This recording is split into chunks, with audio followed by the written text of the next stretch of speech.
How's it going? Welcome to Browns Game Prep, a weekly show dedicated to the breakdown of Browns games or upcoming games. Let's dive into it. All right, thanks for joining me. My name is John. I'll be breaking down these games today. We're going to take a look at the Browns' upcoming game versus the Houston Texans, fresh off a bye. So, what I did was went back, watched some of these games, and chose some of the teams that best represented or fit the same kind of profile offensively that the Browns do. First, we'll start with the Texans. The Texans have played well enough to win games this year, but for whatever reason, coaching, players not stepping up to make plays when they need to, they've come up short. In addition to their shortcomings, they've also played elite teams. So the Texans' 2-6 record may be fool's gold for those Browns fans expecting an easy win out of a bye when you just look at the records. That's not to say the Browns can't win this game. They'll be favorites at home, where they've been excellent this season. The uninspired team that showed up versus the Raiders will be a healthier and fresh version of that team coming into this contest against the Texans. The health of the team cannot be understated as they descend on the back stretch of this season. As I said earlier, I went back and looked at the teams the Texans have played and best resembled what the Browns do on offense and settled on 3 games. Week 4 versus the Vikings, Week 6 versus the Titans, and Week 7 versus the Packers. These 3 games were all losses for the Texans, with the Vikings and Packers beating them handily. Here the Vikings come out 2nd and 9 in 21 personnel. A traditional run look with 2 wide receivers into the boundary and a tight end to the field. They go with weak outside zone look, a concept the Browns have been deadly with off of play action this season. They fake the boot opposite, and quarterback Kirk Cousins sets up in the pocket, working back to the 2 receiver side.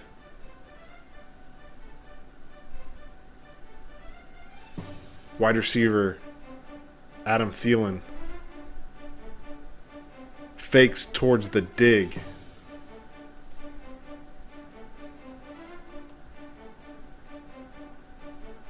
as the outside receiver runs a vertical, taking the top off the coverage.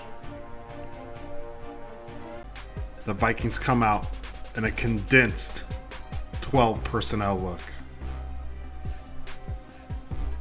with 2 tight ends acting as wings.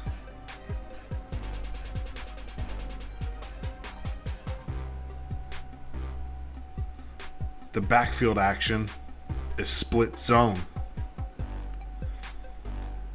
This triggers immediate downhill reactions by the Texans' box players.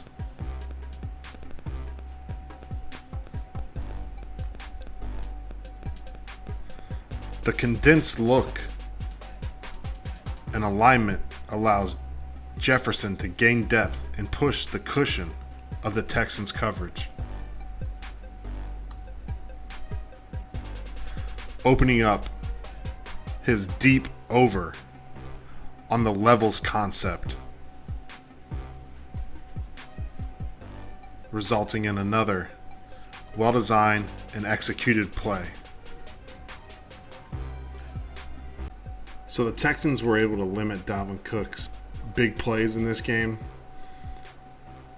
With that said, he was still able to amass 130 yards at 4.8 yards a carry and 2 touchdowns.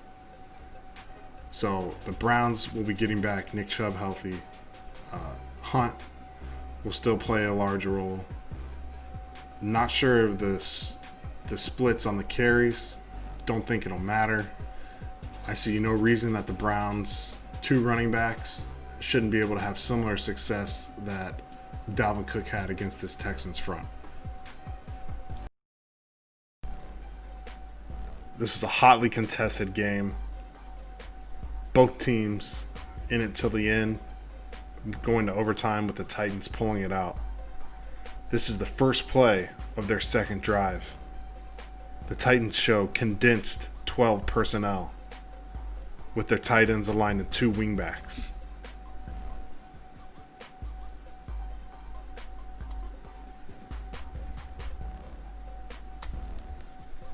We see the same split zone action that we saw against the Vikings, with Jonnu Smith coming across the formation to kick out the opposite defensive end. The opposite tight end does an excellent job running an influence, in this case, a flat route, which causes the defensive end to expand, creating an easy block for Smith coming across the formation and giving Derrick Henry a large hole to cut back and gain yards through. Here we see the action from the back.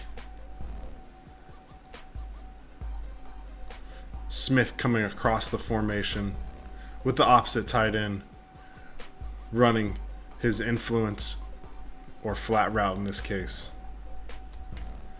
Derrick Henry is able to square his shoulders.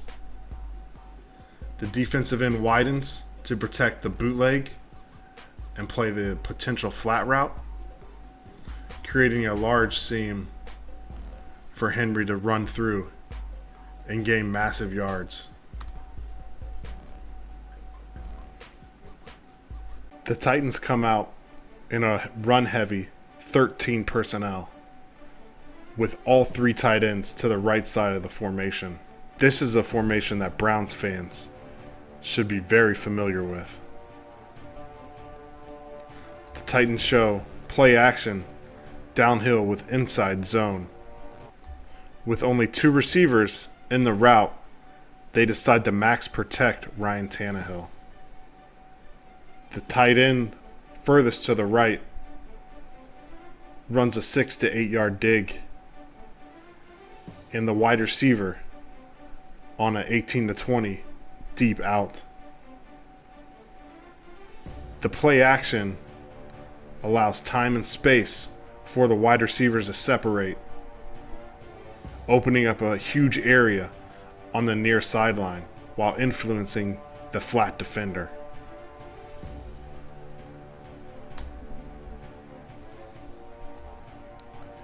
For an easy completion on 2nd and 6. From the back angle, we take a look at a key play and a key matchup that the Browns will have to win and rely on Sunday. This play is decided at this point of attack between J.J. Watt and Taylor Lewan, with Lewan doing an excellent job removing Watt's hands and placing him on the ground. Jedrick Wills will be asked a tough task.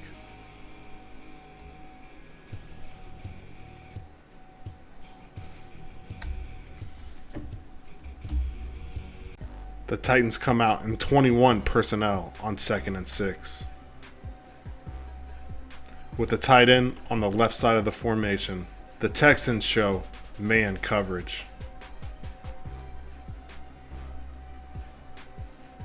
The Titans give play action, showing an ISO read to the linebackers. The effect it has on the second level defenders is what they wanted and what they get. The play action occupies all three Texan linebackers. This creates space for the wide receivers to work. In this case, the boundary receiver on a one-on-one running a 6 to 8 yard dig. With the DB trailing and the play action working, there's tons of space and chunk yards to be had as Tannehill connects on the crossing pattern.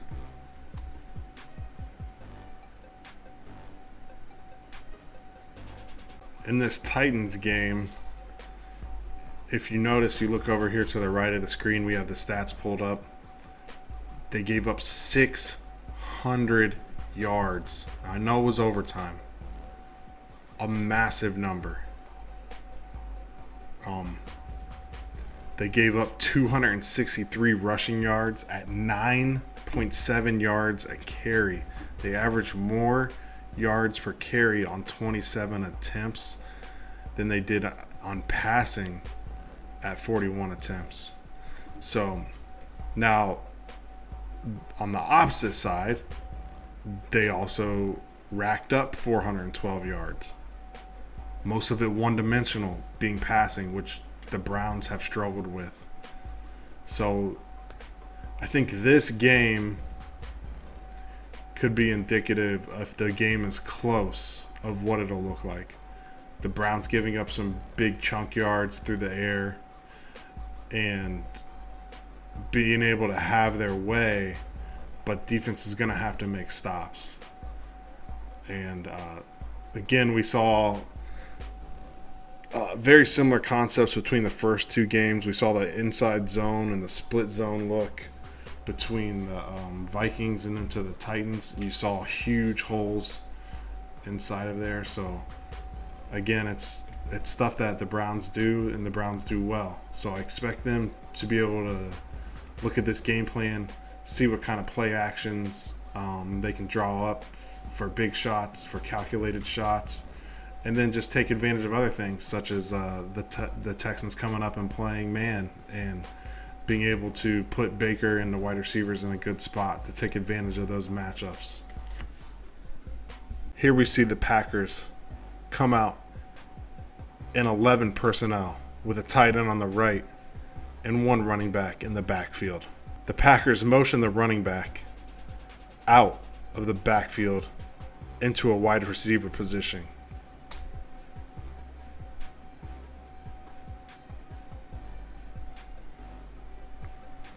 This helps give quarterback Aaron Rodgers another indication of the coverage.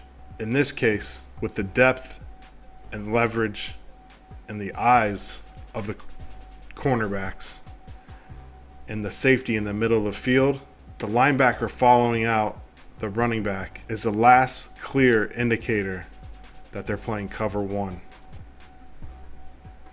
The Packers execute a mesh concept where two receivers will run as close as they can to each other in an attempt to legally pick one of the other's defenders. In this case, Coach Matt LaFleur designs an easy completion versus anticipated man coverage, leading to a large gain on an easy throw from Rodgers to Williams.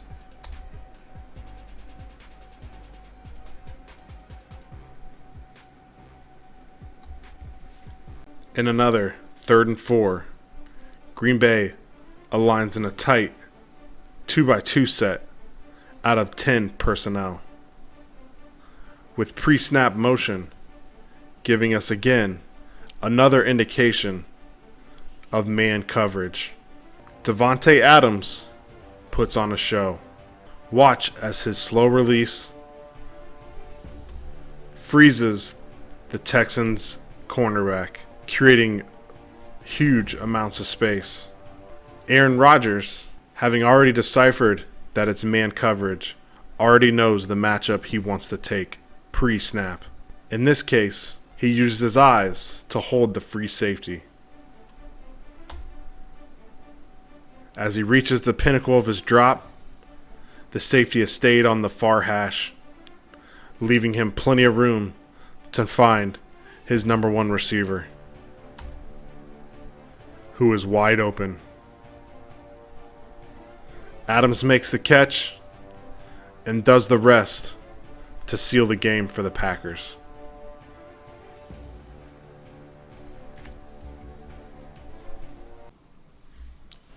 All right, let's wrap up this first show. Going forward with the Texans, I feel like the Browns have a tougher game than some would believe. The Texans' record is 2-6. They have played elite competition.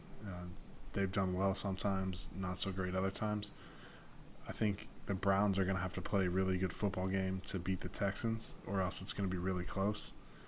I don't see the Browns stopping the Texans, specifically Deshaun Watson, through the air. I think they'll be able to scheme up mismatches, and Watson will just be able to make plays. And the Browns' defense to this point is historically bad, so we have to kind of rely on maybe the Myles Garrett freak strip sack, or we have to rely on someone else on the defense making an exceptional play, creating a turnover, getting a stop, getting off the field, something in that order. As far as the offense goes, I hope that the clips that were posted kind of give an insight of what I think the Browns can do and have done successfully. Texans are going to come out and play man. Browns haven't done well against man. So we'll have to see the Browns plan, and if they're able to scheme people open, as we saw the Packers do with their mesh concept. They ran it twice. I didn't show the other one. And then we saw the Titans run some play action versus man coverage. So we'll see how that plays out. The other aspect of the game I'll be watching closely is the individual matchup, specifically on the offensive line. With Teller back, we'll see how big of a difference that makes, along with Chubb. Those two coming back are huge. And then Hooper brings experience and consistency that we obviously lacked against the Raiders. You could just tell, you got Bryant with the fumble and then Njoku back with the drops. So getting Hooper back is also a big deal. And it should help Baker even more. So we'll see how that plays out. As I was saying, I expect, based on the clips, the Browns should be able to run the ball. Should be able to run the ball at will, and then they should have play action off of those runs. So I don't see the Browns stopping or being stopped by the Texans offense. And it's kind of going to be one of those battle of wills. Which team is going to make the least amount of mistakes? Which team is going to make the plays and step up when they need to, get off the field for the defense, not settle for field goals on offense, things like that. Should be an interesting game. If I had to put my prediction on it, I don't know what the spread is right now, but I'm going to say that the Browns cover the spread, especially if the rain comes down. I think the Browns will be set up to run the football. I think they'll be able to get some stops against a beleaguered Texans front if Watson is neutralized through the air. So I'll pick the Browns. Well, let's go ahead and just put a number on it. I'll say the Browns win 28-18. Browns victory at home in the rain, First Energy Stadium. So thanks for stopping by. Hopefully, leave any comments. Any kind of questions. I messed up a couple times, so please forgive me. It's my first time doing this, and it's kind of the bare minimums. Hopefully, if this grows, I can put a little bit more time and resources into this and make it a little bit better production. So any kind of feedback at all is appreciated on my part. And here we go, Brownies. Here we go. Hoo, hoo.